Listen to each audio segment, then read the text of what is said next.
नमस्कार दोस्तों। आज मैं आपको सुनाऊंगा दुखों से मुक्ति का मार्ग। सुख और दुख हर व्यक्ति के जीवन का अनिवार्य भाग है। हर व्यक्ति के जीवन में सुख और दुख का आना लगा ही रहता है। सुख आता है तो उसके बाद दुख आता है, दुख आता है तो उसके बाद सुख आता है। जीवन के इस चक्र में इनका आना जाना जीवन का अभिन्न अंग है। लेकिन कई बार दुख इतना बड़ा होता है कि बस मन करता है कि काश इसे कम करने का कोई ऐसा रास्ता नजर आ जाए जिससे यह दुख थोड़ा कम हो जाए। महात्मा बुद्ध के द्वारा बताई गई यह कहानी आपके जीवन के बहुत बड़े दुख को कम कर देगी। एक बार गौतम बुद्ध अपने शिष्यों के साथ बैठे थे। वह उन्हें कुछ समझा रहे थे। तभी वहां पर राजा अजातशत्रु आ जाते हैं। राजा गौतम बुद्ध से कहते हैं कि हे प्रभु, जब से मैं आपका अनुयायी बना हूं तब से सभी लोग मेरे सीधेपन का गलत फायदा उठा रहे हैं। आपका अनुयायी बनने से पहले सभी लोग मुझसे डरते थे क्योंकि मैं बहुत क्रूर था, आसानी से लोगों को मृत्यु दंड देता था। लेकिन आपका अनुयायी बनने के बाद मेरा यह सब करने का मन नहीं करता। मैं सभी के साथ प्रेम से रहता हूँ, उनकी बातों को ध्यान से सुनता हूँ और समझता हूँ। लेकिन कुछ लोग इसका गलत फायदा उठा रहे हैं जिससे मेरे शासन में दिक्कतें बढ़ रही है। आप ही बताएं कि मैं अब क्या करूं। महात्मा बुद्ध कहते हैं, हे राजन, मैं आज तुमको एक कहानी सुनाता हूँ। इससे तुम्हें अपने प्रश्न का उत्तर मिल जाएगा। एक बार एक भिक्षु एक गांव से गुजर रहा था। रास्ते में उसे एक पीपल का पेड़ मिला। उसने सोचा क्यों ना कुछ देर इस पेड़ के नीचे आराम कर लिया जाए। भिक्षु जैसे ही उस पेड़ की तरफ बढ़ता है तो कुछ लोग उसे रोक कर कहते हैं, वहां मत जाओ, वहां एक जहरीला सांप रहता है जो बहुत लोगों को डस चुका है। वह इतना खतरनाक है कि जो भी कोई उसके सामने आता है वह उसे डसकर मार देता है। भिक्षु मुस्कुराता है और कहता है कि एक दिन तो सबको मरना ही है। अगर मुझे आज मरना होगा तो उसे कोई नहीं रोक सकता। यह कहकर भिक्षु आगे बढ़ जाता है और पेड़ के नीचे जाकर बैठ जाता है। तभी वह सांप वहां आकर कहता है कि हे व्यक्ति, क्या तुम्हें मुझसे डर नहीं लगता कि मैं तुम्हें मार दूंगा? भिक्षु बहुत प्रेम से कहता है, इसमें डरने वाली कौन सी बात है?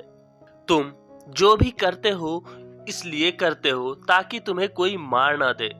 भयभीत तो तुम भी हो और अपने इसी डर के कारण तुम सबको मार देते हो। मुझे किसी बात का डर नहीं है। मुझे मृत्यु से कोई भय नहीं है, ना ही जीवन की कोई लालसा है। मुझे कोई नुकसान पहुंचा ही नहीं सकता, तो मैं तुमसे क्यों भयभीत हूँ? यह सब सुनकर सांप हैरान हो जाता है। उसने आज तक केवल ऐसे ही व्यक्ति देखे थे जो उसको मारने की कोशिश करते थे और उससे डरकर भागते थे। पहली बार उसने किसी को देखा था जो उससे डरा नहीं। यह सब देखकर सांप उस भिक्षु के पैरों में गिर जाता है और कहता है, हे प्रभु, मैंने आज तक जो कुछ भी किया सिर्फ अपनी जान बचाने के लिए किया। यदि मैं यह रूप धारण नहीं करता तो लोग मुझे मार देते। भिक्षु ने कहा, तुम बिल्कुल सही कह रहे हो, लेकिन यदि तुम इस जीवन के मोह से मुक्त होना चाहते हो तो शांत हो जाओ। यह समझ लो कि आज नहीं तो कल यह जीवन खत्म हो ही जाएगा। जब इस जीवन ने खत्म हो ही जाना है तो इसके लिए कुछ गलत काम करने की क्या जरूरत है? इतना कहकर भिक्षु वहां से चला जाता है। सांप यह तय कर लेता है कि आज से वह कोई गलत काम नहीं करेगा। वह न ही किसी को डसेगा और न ही किसी को डराएगा। उसने सभी गलत काम छोड़ दिए, लेकिन उसका उस पर उल्टा प्रभाव पड़ा। जो लोग पहले उससे डरकर भागते थे अब वही उसे मारने की कोशिश करने लगते हैं, उसे खरोच मारते हैं और उसे चोट पहुंचाते हैं। इससे सांप बेहद दुखी रहने लगा। वह तरह तरह के चोट से ग्रस्त रहने लगा क्योंकि अब वह लोगों को कोई भी नुकसान नहीं पहुंचाता था। वह सभी लोगों के साथ प्रेम से रहने की कोशिश करता था, लेकिन लोग इसका गलत फायदा उठाते हैं। क्योंकि लोगों के मन से उसका डर खत्म हो गया था। कुछ दिन बाद वही भिक्षु वापस उसी रास्ते से जा रहा था। वह फिर उसी वृक्ष के नीचे जाकर बैठ गया, लेकिन अब वह उस सांप की हालत देखकर हैरान रह जाता है। वह सोचता है कि इस सांप की हालत पहले कैसी थी और अब कैसी हो गई है। उस सांप ने भिक्षु को देखकर कहा कि जब से आपने मुझे समझाया है, तब से मैंने दूसरों को नुकसान पहुंचाना बंद कर दिया है, लेकिन अब लोग मेरे साथ इस तरह का व्यवहार करने लगे हैं, मुझे चोट देने लगे हैं। अब आप ही बताइए मैं क्या करूं? वह भिक्षु कहता है, हे मित्र, मैंने तुमसे यह नहीं कहा था कि तुम अपने स्वभाव को ही बदल दो। क्रूरता तुम्हारा स्वभाव है। यदि यही तुम्हारा नहीं रहेगा तो लोग तुम्हें मार डालेंगे। तुम्हारे स्वभाव में क्रूरता का मतलब यह नहीं होना चाहिए कि तुम अंदर से अपना उद्देश्य ही गलत रखो। तुम्हें भीतर से अपने आप को सही रखते हुए बाहर से सबको वही दिखाना होगा जो जरूरी है। सांप एक जहरीला जीव है, इसलिए लोगों के मन में उसके लिए डर होना जरूरी है, क्योंकि यदि उसके मन में तुम्हारे लिए डर नहीं होगा तो वह तुम्हें हानि ही पहुंचाएगा। परंतु तुम्हें भीतर से खुद को सही रखना होगा। तुम्हें लोगों को नुकसान नहीं पहुंचाना है, बल्कि उनके अंदर अपना डर बनाना है।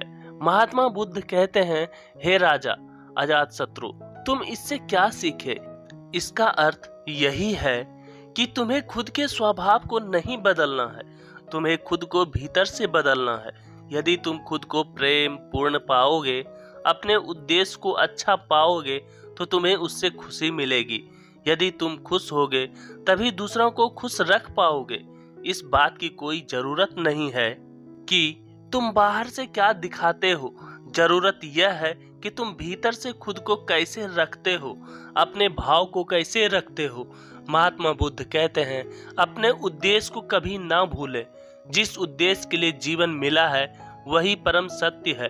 अगर तुम अपने उद्देश्य को भूलते हो तो भले ही बाहर दिखाने के लिए स्वभाव कितना भी बदल दो, लेकिन जीवन में खुश कभी नहीं रहोगे।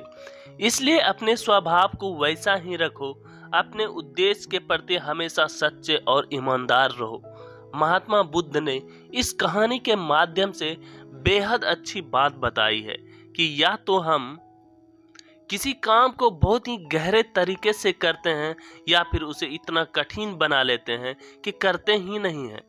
यदि आप में आदत है कि किसी काम को कठिन बनाकर करने की, तो उस आदत को सरल बनाएं, उसे योग्य बनाएं कि आप उसे आसानी से कर सकें, क्योंकि कोई भी काम चला लेना मुश्किल नहीं होता है। फर्क होता है बस उसे करने के तरीके में। जो उस काम को करने के तरीके को अच्छे से समझ जाता है, वह कार्य उसके लिए सरल हो जाता है। जिसे उस कार्य को करने का सही तरीका नहीं आता है, उस व्यक्ति के लिए वही कार्य मुश्किल होता है।